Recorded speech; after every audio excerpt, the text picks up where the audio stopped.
जब भी हम उपन्यास, नाटक, कहानी आदि विधाओं की जब समीक्षा करते हैं तो 6 तत्वों के आधार पर की जाती है। समीक्षकों ने उपन्यास के 6 तत्व माने हैं। मैं आपको उन 6 तत्वों के विषय में बताना चाहूँगी। सबसे पहला तत्व होता है कथा वस्तु। उपन्यास में वर्णित कहानी को ही कथा वस्तु कहते हैं, जो प्रायः जीवन से संबंधित होती है। अन्यथा उपन्यास में स्वाभाविकता का अभाव बना रहता है।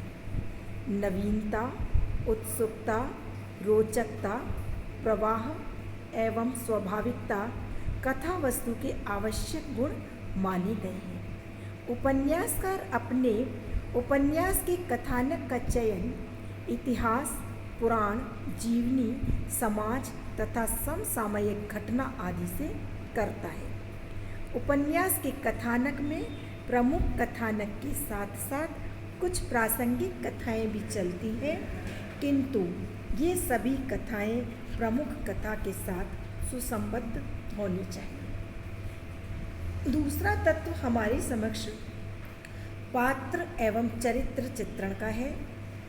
उपन्यासकार मानव जीवन के विविध रूपों पर प्रकाश डालने के लिए अपनी कृति में विविध प्रकार के पात्रों की कल्पना करता है।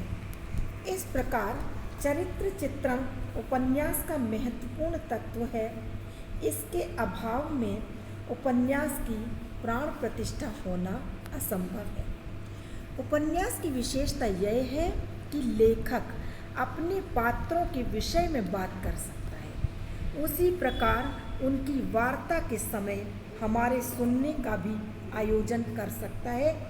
उपन्यासकार को पात्रों का चरित्रांकन स्वाभाविक, सजीव और मनोवैज्ञानिक ढंग से करना चाहिए।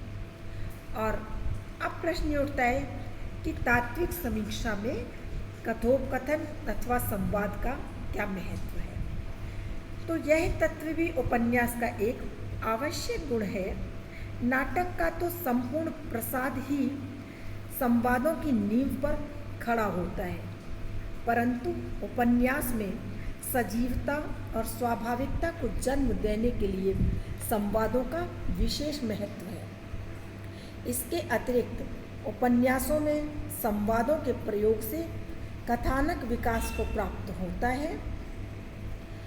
संवादों से उपन्यास में नाटकीयता और रोचकता का गुण आ जाता है। उपन्यास के संवाद सरल, सरस, स्पष्ट, संक्षिप्त, स्वाभाविक, सजीव, पात्रानुकूल और गंभीर होने चाहिए।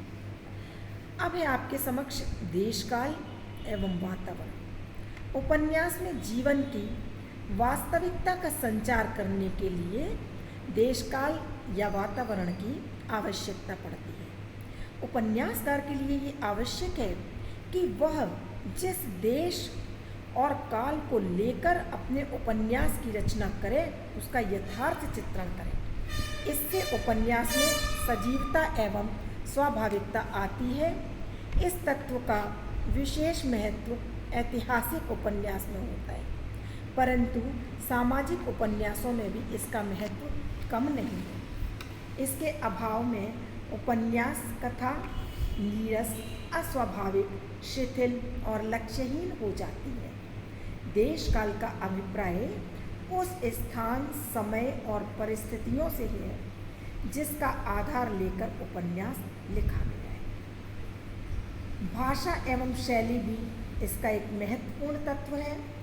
उपन्यास की भाषा शैली सरल, सुबोध, पात्र एवं देश काल के अनुरूप होनी चाहिए।